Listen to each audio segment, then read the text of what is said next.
Good morning, good afternoon, good evening, wherever you are, and welcome to this TechNet 21 webinar series, TechNet 21 webinar on cold chain equipment inventory made easy using the inventory and gap analysis IGA application. Today, I'm very pleased to welcome our guest that Maricel is going to introduce. During this session, please ask your questions in the Q&A box or in the chat box, preferably in the Q&A box, but if you cannot find it, then use the chat box. They will be answered by the panelists and after the presentation, during the Q&A session. If you have any technical issue, please use the chat box. I will try to assist you as much as possible.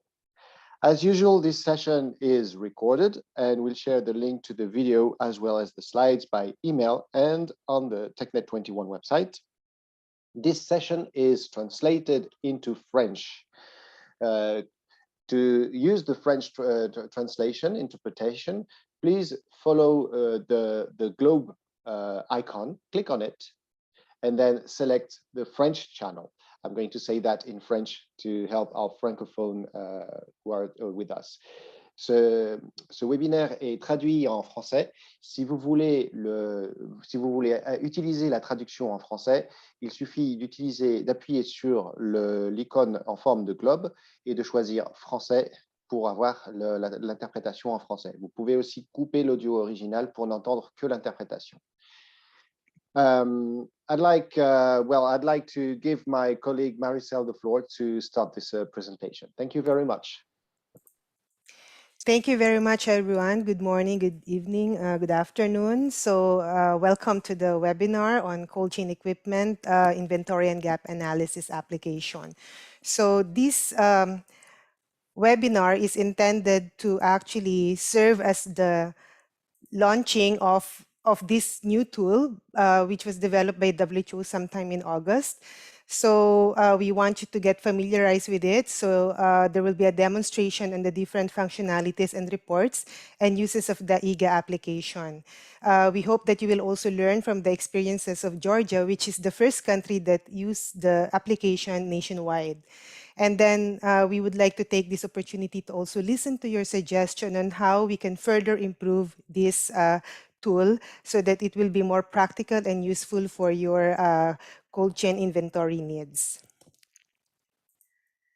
So for the webinar program, so after this introduction, there will be an overview and introduction of the IGA application, which will be done by Mr. Souleymane Kone.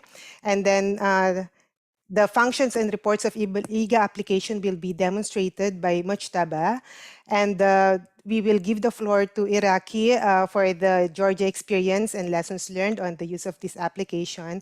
And then after that, we will proceed to the question and answer. Maricel? Yes. Just one thing I forgot to mention for you, Maricel, and for all panelists. As we have an interpreter, please don't forget to speak a bit slowly so that the interpreter has the possibility to translate everything into French. Thank you very much. Okay, thank you. So now I will present to you our speakers and panelists. So the first speaker will be Engineer Souleymane Kone. He is the team leader of the vaccine supply chain and logistics team in the WHO headquarters immunization program. And then we will have Engineer Mojtaba Haghgou.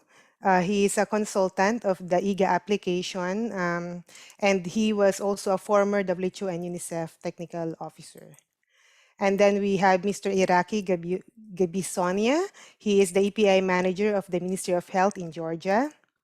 And we have Mr. Amjad Hiari. He is a consultant for the IGA application and a founder and CEO of IC for Information Technology, or ICEET company.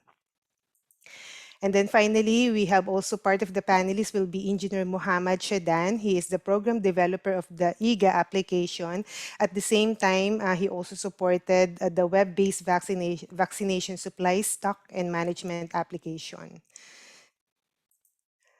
So the inventory and gap analysis application, this is the first version, can be accessed through the following link. So we have the test version. You can use the provided username and admin to be able to get familiar with the tool. And then we also have a mobile application, which you can find in this link.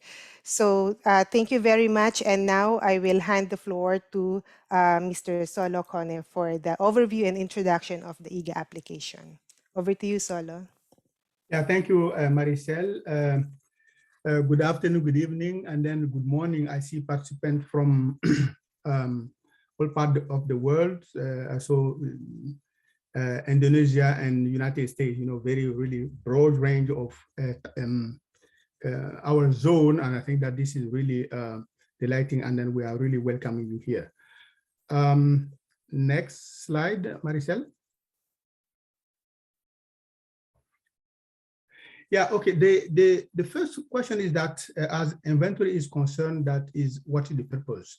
We know that the inventory is really needed that because for any activity you are doing, you need to know your asset. What do you have? What are the fridges, the freezers, the cold rooms? And then where those assets are and in what condition.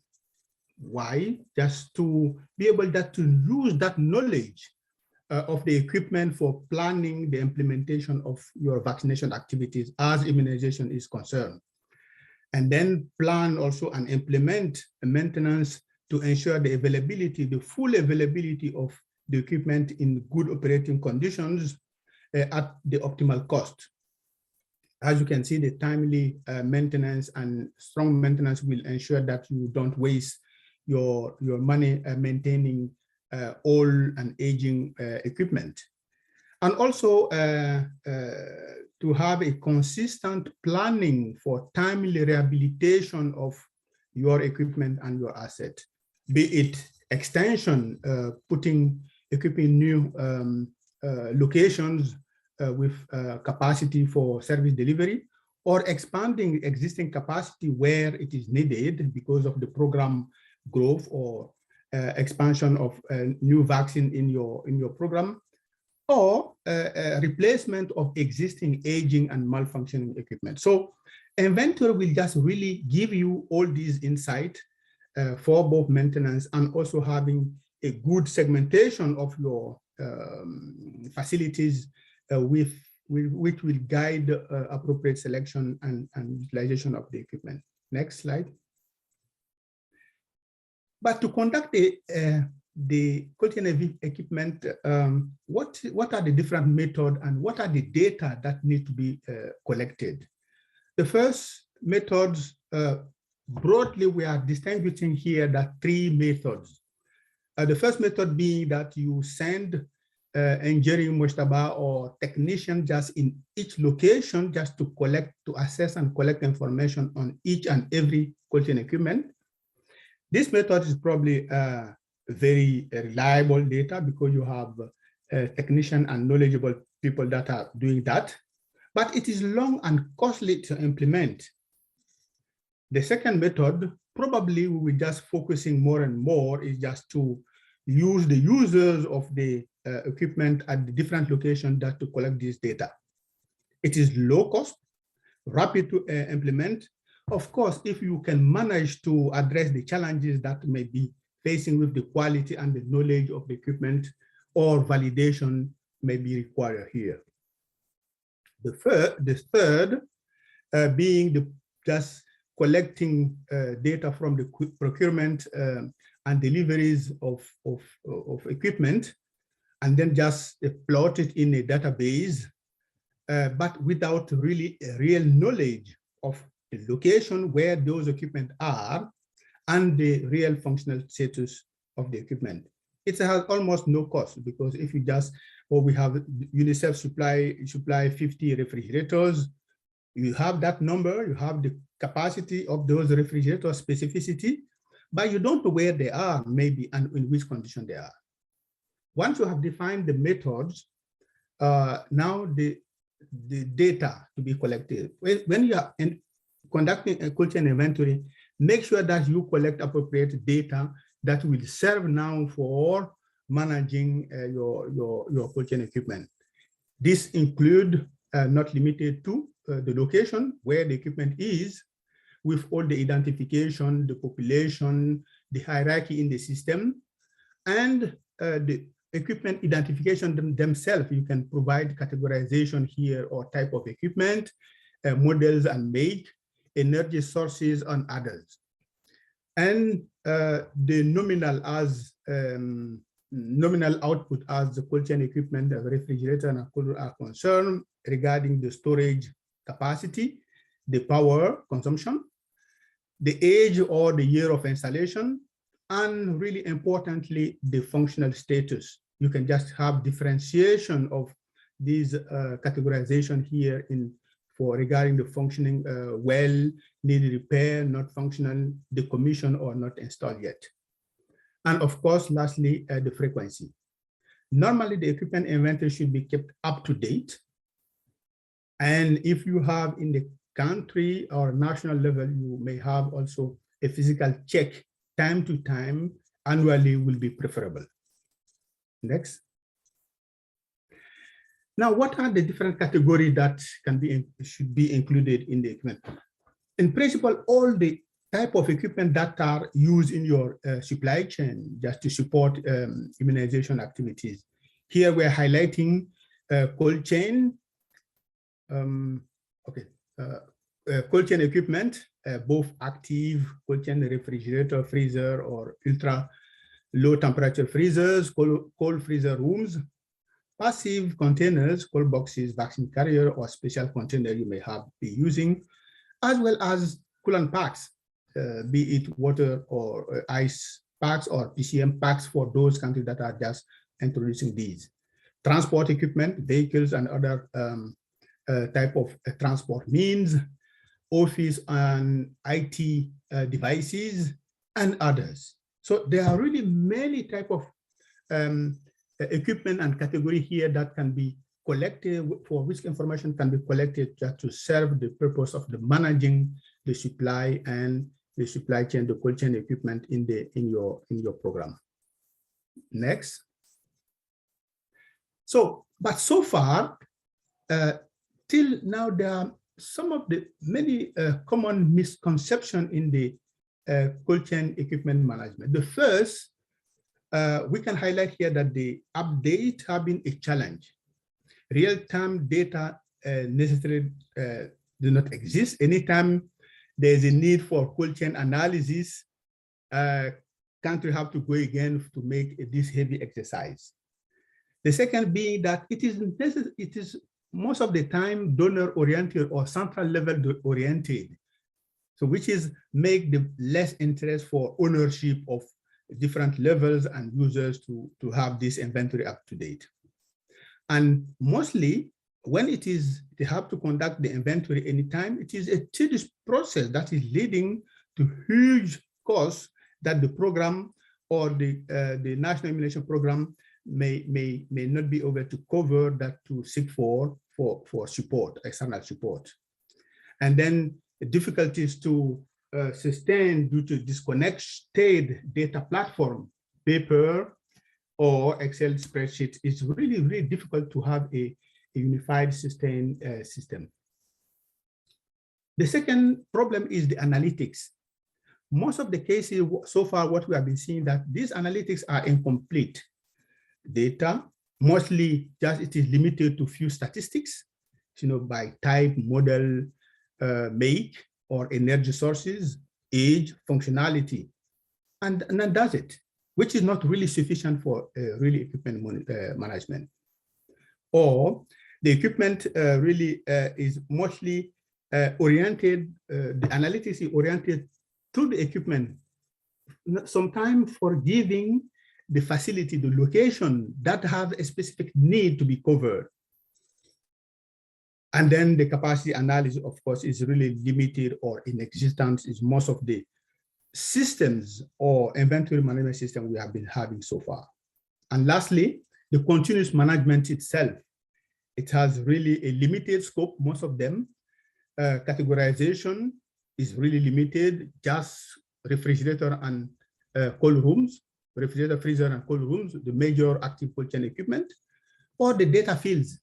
Very few data fields are just limited in those cold chain inventories. And the second is that it's just sometimes disconnected from the maintenance operations. So there's no way that these inventories are linked to the maintenance operation, that they can have a continuous monitoring of these operations. And lastly, monitoring the capacity utilization. So at a point, given time, what is actually the occupation of my major cold chain equipment, for example, just for vaccine distribution, like for pandemic. So all these misconceptions will be tried to really address in the Haghgou, and then most of them you will see through presentation that will follow now from Mojtaba and Irakli and others, that some of these really misconceptions and issues have been really tried to address that. Without further ado, I will hand over the talk to Mojtaba. Thank you.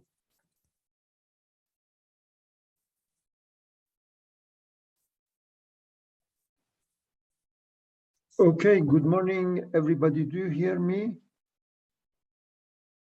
Very well. Very good. Okay, I have to share a screen.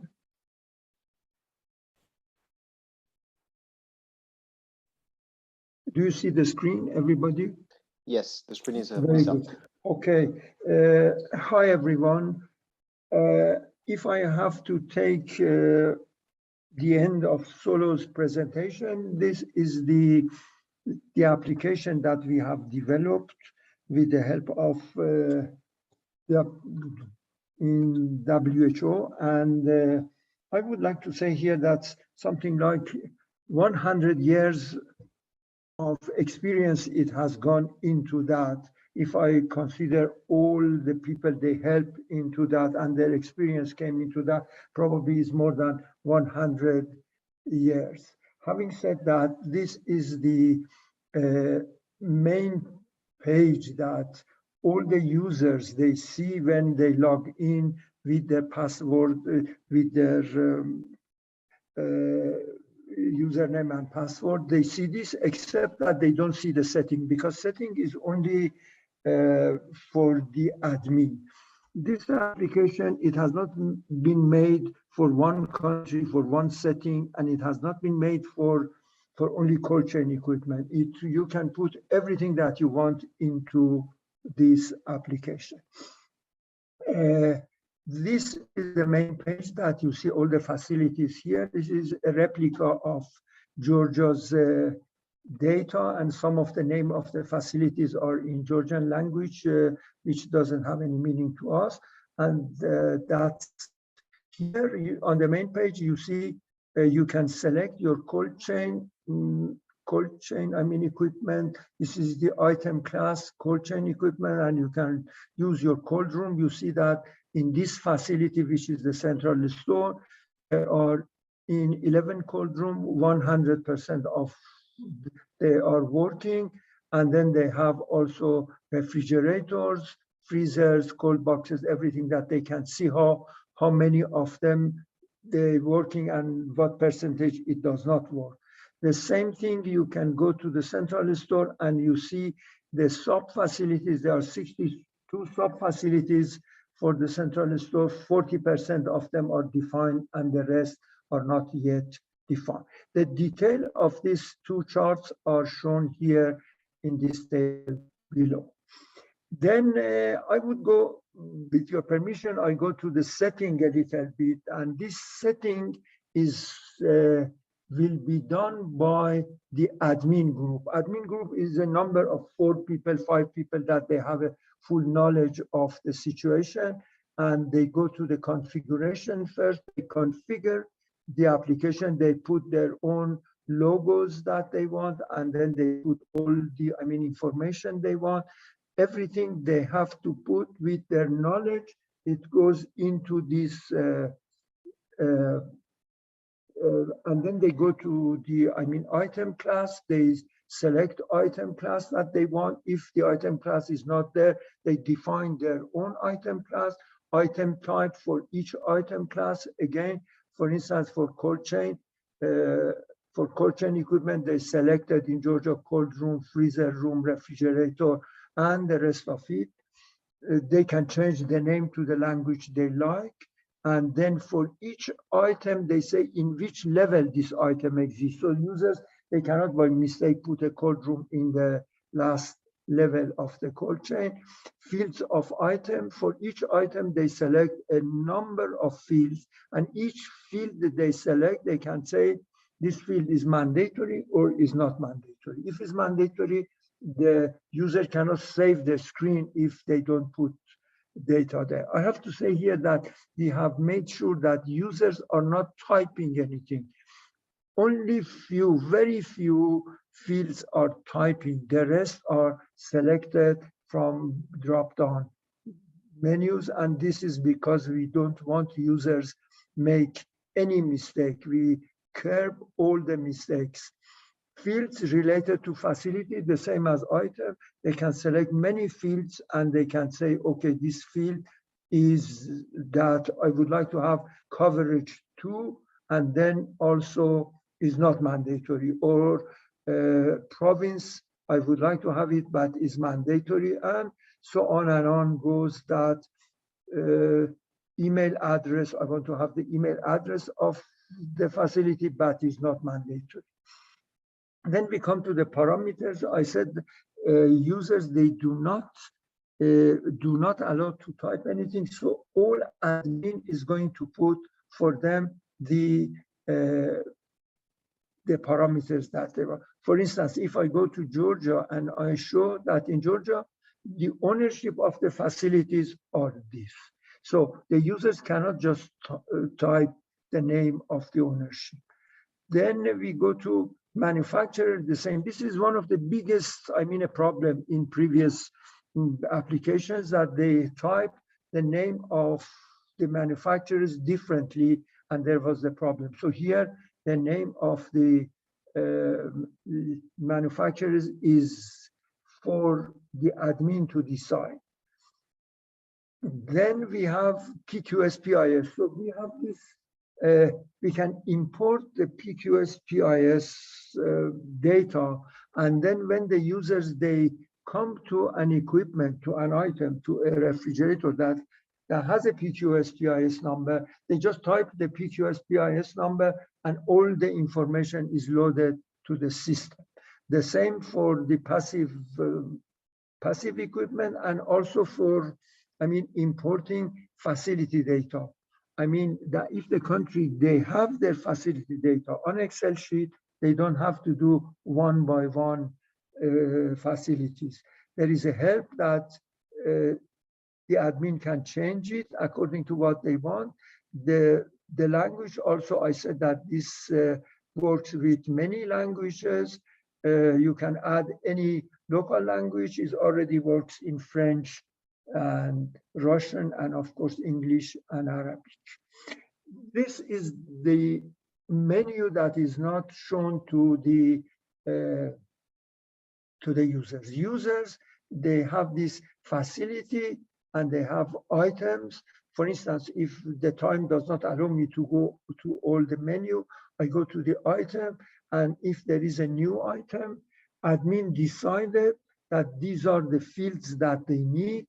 Yellow fields that they are mandatory fields, and the white fields are not mandatory. It's decided by the admin. There is no, argument here why they selected this as a mandatory or not. They must have their own reason, because this application is fully configurable. For instance, if I come here and say this one is a PQS-PIS, for instance, PQS, and all the list is coming in front of me, I select one of them, or I can, and the admin can also limit this list to 4 or 5, because they know that they have only 4 or 5 of them. Here for this demo, we have the full list. And then when they select, all the data will be loaded into the system. Then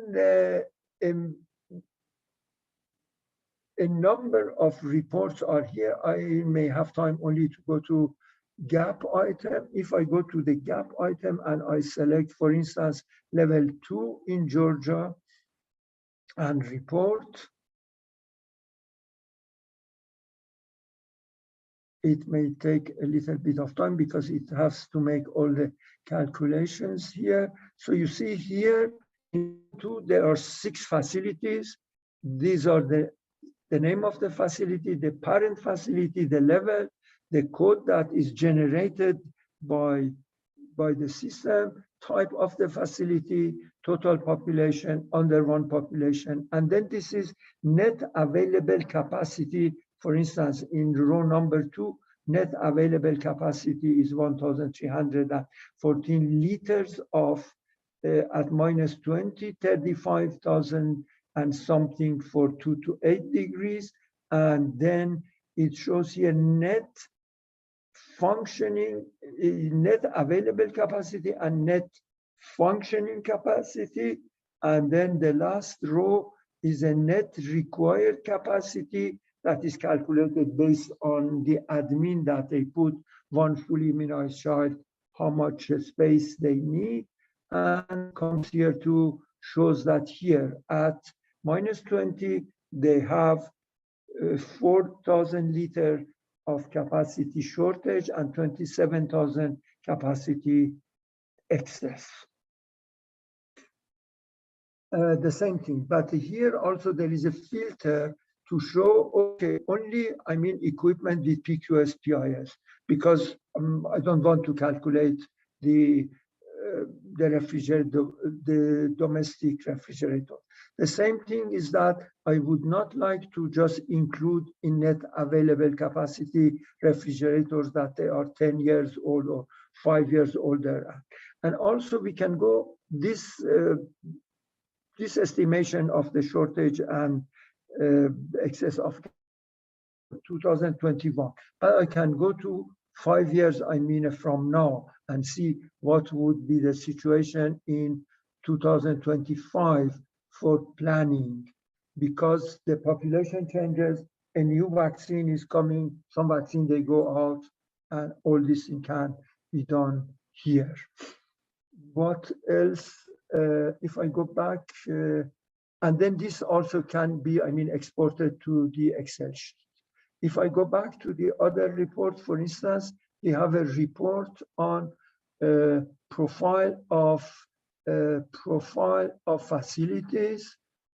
If I go here, you will see the profile of the facilities, because my computer now is open to 3 application. It may take a little bit. So you see here is the profile of the facility. It shows all my facilities, the number of facilities at different levels, different type of facility, different type of ownership, and different power source is not important. They didn't select power source in Georgia because everywhere there is electricity.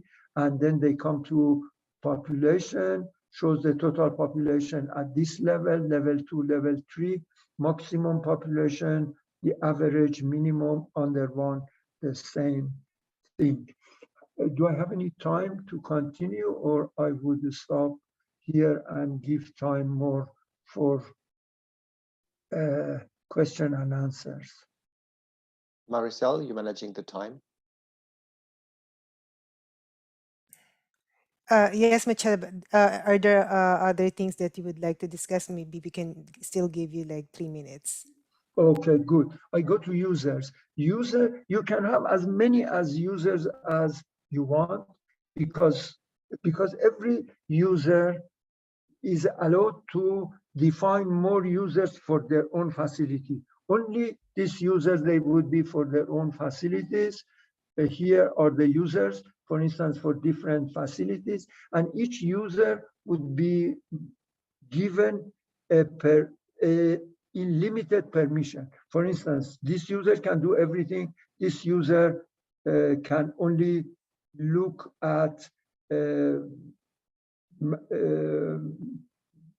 I mean, manage facilities, or some of the users, they would not be allowed to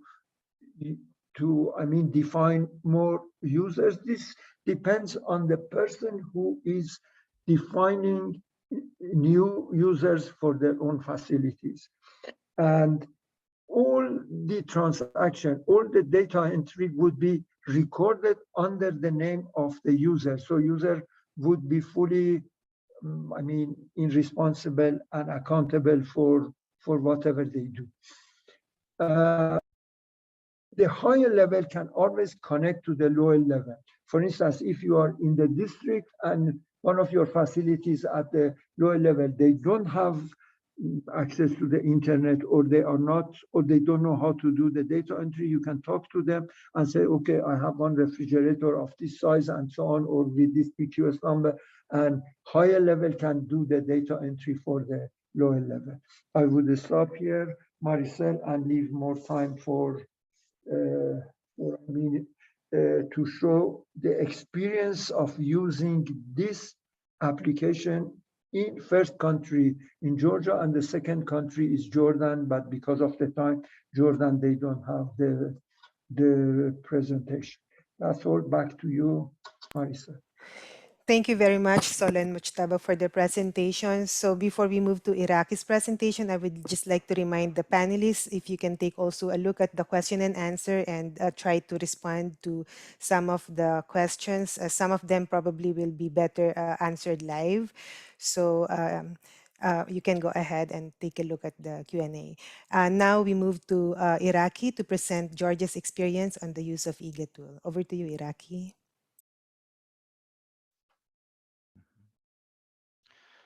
Hello, everyone. Thank you, Maricel. This is Irakli Gabisonia from the National Center of Disease Control and Public Health of Georgia, and I will try to give you some information about the tool rollout in Georgia. So shortly about Georgia, population of Georgia is about 30,800,000 people. The total surface is about 7,000 kilometers, and the geographical distribution in Georgia is like we have 9 regions and 62 districts. At a national level, immunization is under the overall responsibility of Ministry of Labor, Health and Social Affairs of Georgia. The Social Service Agency is responsible for financial flows of immunization services, and the National Center for Disease Control and Public Health is responsible for vaccine procurement, logistics management, monitoring activities, and vaccine preventable disease surveillance. While vaccine logistics is managed by the NCDC at the national level, these responsibilities are carried out by the district public health centers at each district level, each district of Georgia. In total, there are about 62 public health centers, one per district. It means Georgia has in total like 4 levels of vaccine distribution. The first level is national level, then we have a regional level, then district level, and the final level is the vaccination point. The final level is the vaccination point. The inventorying analysis tool was introduced to Georgia, I believe, in August 2021 by the WHO, and NCDC has we started the rollout project on 15th of September this year. NCDC has assembled a team of 6 specialists to collaborate with WHO representatives to plan the implementation of the tool in Georgia. Policy decisions, including on who should collect and import and analyze the data, what data should be collected, etc., were made basically by the NCDC, but of course it was the policy decisions was agreed with the Ministry of Health also. It was decided that the tool should be available for first 3 levels, excluding only vaccination points, as district warehouses were responsible.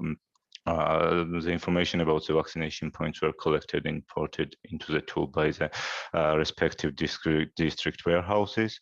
And in future, we're planning that the same district warehouses will monitor and edit data for those vaccination facilities.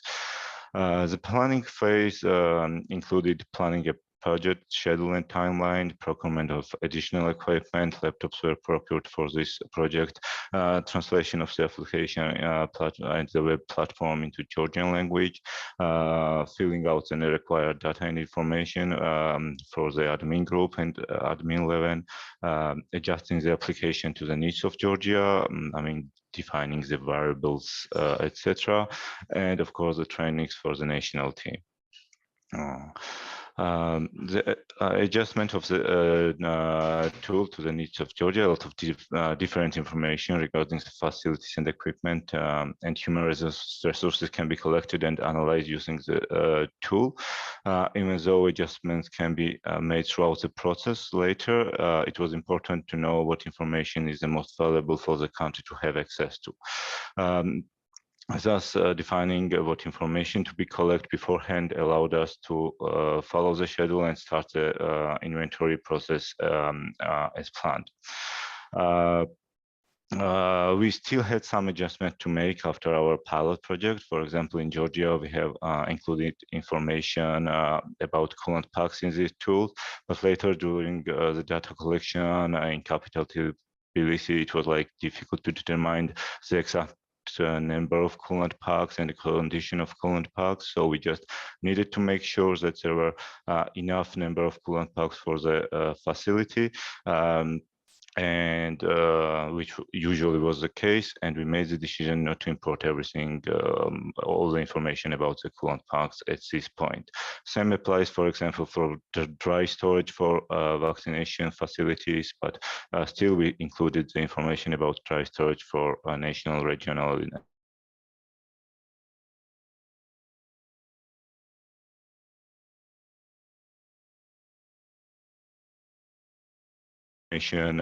was important to be collected, what additional information would be preferable to have access to. What information was not important for us at this stage, and the most important is to not miss adding or defining imported information before you start using the tool. So the implementation team included 6 persons at the national level. It was the project manager and 5 persons from the central level staff.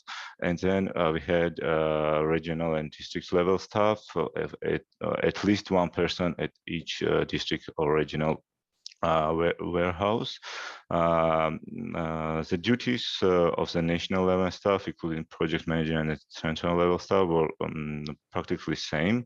It was to collect and import data into the tool in Tbilisi during the pilot project, to collect and import data for all the regional and district warehouses, to train, provide trainings for district and regional warehouse staff, to have monitoring visits to the district level, and of course final evaluation and correction of the imported data. On the other hand, the regional and district level staff had only to collect and import information about the respective vaccination points in the respective districts and regions. One of the problems we had here in our situations that we missed during the planning phase was that most of the staff at the central level, national level, 5 from the 6 person were from the National Center of Disease Control's cold chain department. And we had problems visiting different district warehouses at the same time, simultaneously, because if we visit the district level warehouses all together, there was no one left at the office who could do the routine work. So because of that, we had came a little later on our schedule, but still we had to finish the inventory in the first week of December, but I think we will have everything ready and finished for the next week. So it's about 2 weeks late. So a schedule including, of course, adaptation of the application to the requirements of Georgia. Then we had our cold chain inventory at vaccination sites in Tbilisi. It was a kind of pilot project. Then we had cold chain inventory for the regional and district warehouses, together with the trainings that we conducted there. After that, we had about 14 days for cold chain inventory at vaccination points and regional and district warehouses. And this was provided by the staff that were trained at the district and regional warehouses, is 74%. And then we had 1 week for the monitoring visits and about 5 days to 1 week to evaluate and correct imported data. So in total, the project was scheduled to be for 60 days. The cold chain inventory in the regional district warehouses and staff training on those locations were done simultaneously. So we had 20 days total for that. But as I told you, it took us a little longer, particularly for 2 weeks. So the pilot project was the first step we started this project with. The pilot project was planned to help us determine what additional changes needed to be made to the tool, find ways to simplify the process, fix some minor bugs, and minimize the issues before we started the full project. The pilot project included about 50% of facilities in the capital of Georgia, Tbilisi. It was about 65 facilities. And during the pilot project, the adjustments to the tool included some minor issues with translations was corrected. We prepared Excel spreadsheets containing same information as a tool. In case of internet flows, decision was taken to remove coolant plugs and dry storage requirements from the tool, and identified data that could be imported to the tool prior visiting the facilities, thus shortening the time we needed at each location. Such information, for example, was the contact information for the vaccination sites. We created users prior visiting warehouses, and so on. So after the pilot projects, we planned the trainings. Training of the central level staff was provided by the WHO. It was online training, but I have to mention that each staff member at the national level was a participant of the tool's adjustment. They were part of the project's first meeting in the August and really knew what the tool was capable of. So the training was also really online, but like before that, we went through the tool multiple times. Trainings for regional and district warehouses, at least we trained at least one person at each district based on the number of facilities in that district. So the 6 specialists at national level carried out the trainings for all these regional and district staff, and the trainings were kind of 3 modules contained. The training contained kind of 3 modules. The first module was the training using the laptop or desktop computers.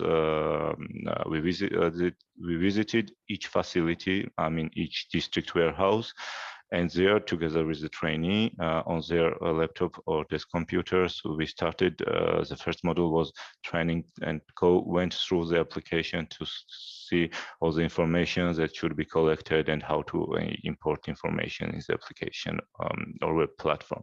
Later, the second module, together with the trainee, we went to the warehouse of this district facility, and together with the trainee, we collected and imported data of this equipment in this warehouse. And after we finished the inventory of the district warehouse, together with the trainee again, we went to the nearest vaccination facility, where this time the process was carried out by the trainee alone, and the trainer was only supervising them.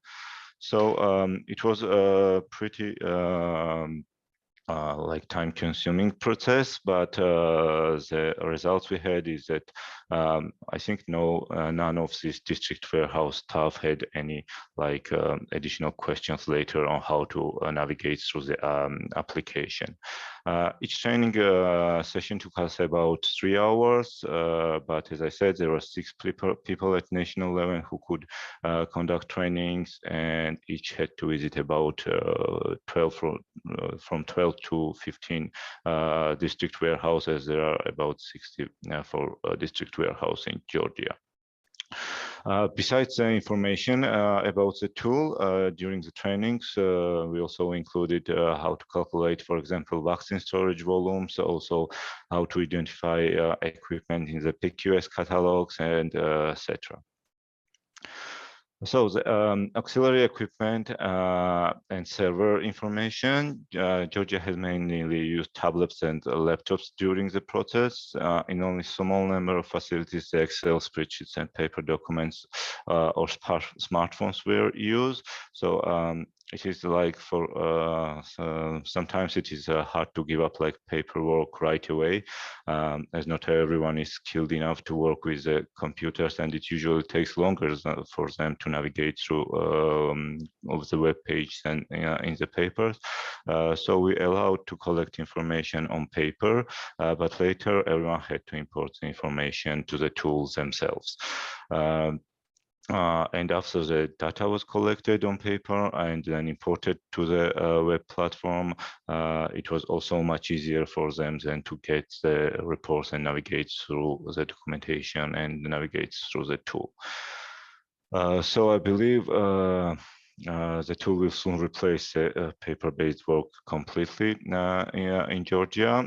So Android tablets and laptops are ideal to work with the tool, since smartphones have some smaller screens, and sometimes it's more difficult to navigate through the tool on the smaller screens. Regarding the servers, before the data import is finished, the tool will be installed on WHO servers, thus it will be easier for developers to support us in case of some errors or bugs. I once again have to thank the developers and WHO counterparts for prompt and continuous support. Like I don't remember case that we had a question or an issue and it was not fixed promptly. And after the data import and validation is finished, the tool with all the information will be transferred to the local secure server at NCDC. This decision was made by the NCDC that the information should be on local server, but I know that WHO offers different options regarding servers also. So my last slide, I wanted to provide like legit pros and cons for the tool, but in this case I had to like compare the tool to the paper-based work, and I don't really think that paper-based work has any important advantages. Also, Mr. Souleymane Kone has already described this part basically. But still, the pros of the application, I think, is that the access you have access to the updated data, almost live data, and the information regarding the facilities, the equipment is available in live mode. Also, you have access to the information anytime, anywhere. You just need internet connection, and you can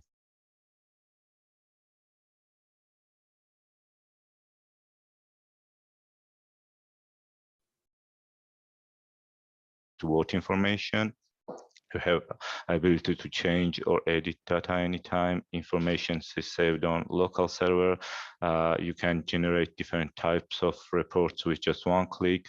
You have also mapping and visualization of the facilities on the map available in the application. The application is multilingual, which also really helps Georgia because we have some districts that are like talking other languages than Georgian, and the application is really user-defined and user-friendly.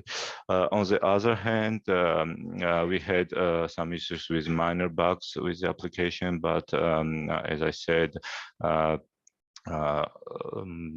developers did really good on fixing those bugs. It took us really a lot of time and resources for the trainings, but it was, I think, worth it. And it was like one-time job. So later, everything, these resources won't be needed anymore. The application is available only for Android systems, and I think it would be perfect if it was available for iOS and other systems also. And of course, the need of internet access, you can't navigate through the application without internet access. Thank you very much. I hope I fit in time and I was not too fast. Thank you very much, Irakli. Now it's time for Q&A, but before that, let me just share one screen. If you can see it. So this is just to present you the way forward for the IGA. So we are looking into further improving the application to make it interoperable with the other existing supply chain tools, such as the EVM. Maricel, we don't see it. If you're sharing something, we don't see it. Oh, sorry. Okay, here. So we are trying to make it interoperable with other existing WHO tool where cold chain inventory is required. And then we are also exploring on how it can be interoperable with other tool being used by partners, such as the PATH ODK's cold chain inventory tool. So we have noted some of your questions in the question and answer. So I would like to, most of the questions are already had a reply. So, but we still have some questions that are that requires answering. So, so the question is, what is the data source for the population info? Is this integrated with other systems, and how easily can the integration be developed? So if someone, maybe Mojtaba or Solo can provide some response. Okay. Maricel, before I reply to that, there was a general question that they could not log into the demo site. Is true. I have changed the password for this presentation, so I didn't want somebody to log in during the presentation. That's why the frustration was there when they wanted to log in into the application. We will change the password again to 123 after this presentation, and they can see that. The question that you were asking about the population, yeah, I think I said something, briefly I said that the population data can be, imported into the application from the Excel sheet. Facilities with their population, they can be, imported if they have this information on an Excel sheet. I think I replied to that. Correct? Okay, thank you, Mojtaba. So there's a question. Yeah, yes. Maricel, for the integration, I think what Mojtaba says, that's right. You know that those who are familiar with EVM, for example, where you have an initial Excel table with your facilities, with minimum core information, the same exists for this this application that to be uploaded up front. So, but to fine tune. So, just to confirm what Mojtaba is saying, including the populations. For the integration, I think with UNICEF, when Usman was there, I think we asked Mojtaba just to start working on this integration of IGA within the with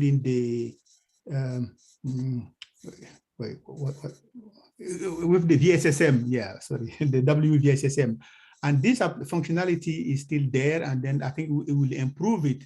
Especially there were many comments that has come in the chat, in the questions. I think these will be useful just to complete that work over. Okay, thank you, Solo. So we still have some questions in the Q&A. I think I can lump the 3 questions. So what is the data source for the population info? So that is already answered, sorry. Mojtaba, as always, you bring brilliant ideas. Since we have no time to have look on the reports, do they also include the total volumes in different levels? And can you please confirm that platform and functionality as collecting data is available even without internet connection? Mojtaba, you are on mute. Yes, the answer to the first question is yes. The total volume available at each level, at each facility separately, and the total at each level is there. The answer to the second question is negative. No, we need access to the internet for both mobile application and for the web application. Okay.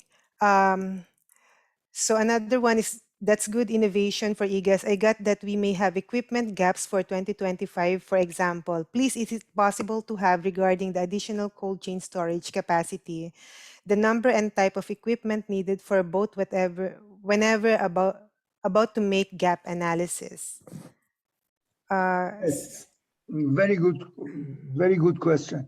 The next version, we will have the option to select right equipment for bridging the gap. In this version, you don't have this option, but the next version, which is coming in the first quarter of 2022, we will have this option that you can select. You can go through the list of PQS and select the suitable equipment to bridge the gap. Okay, so what is the data source for the population info? And is it integrated with other system? Some countries are experiencing code bars or QR codes for CCE. Is this something you think about IGAS?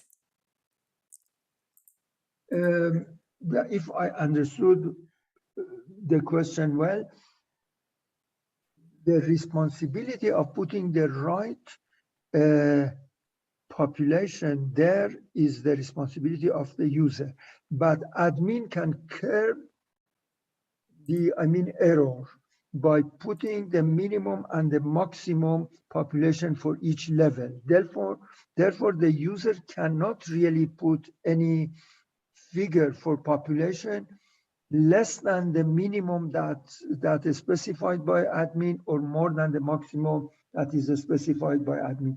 And if by any chance there is any facility that they know their population and is not within this range, then they have called the admin to change the range.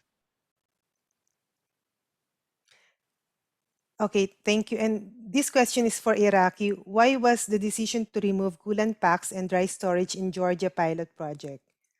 Information on this is also important. Thank you. So during pilot project, we found it difficult to determine the number and condition of the coolant packs. As we visited the vaccination points, they had we just needed to make sure that the number of coolant packs was sufficient for this facility, which usually was the case. And that's why we made the decision that all we wanted to know if the coolant pack number was sufficient, and we didn't have to add one by one all the coolant packs with their volume, etc. Regarding the dry storage, information for vaccination, the dry storage was removed only for vaccination points. As usually when we went to the vaccination points, we identified there that they did not have separate dry storage for vaccine auxiliary supplies storage, and they usually use the same room, the vaccination room, or the same room where they had the refrigerators. Just one wardrobe was enough to fit all the auxiliary supplies they had. So the dry storage was only filled in for regional, district, and national warehouse. Thank you, Iraqi, and we are in the hour. So, Alex. Thank you very much. Yes, that's perfect.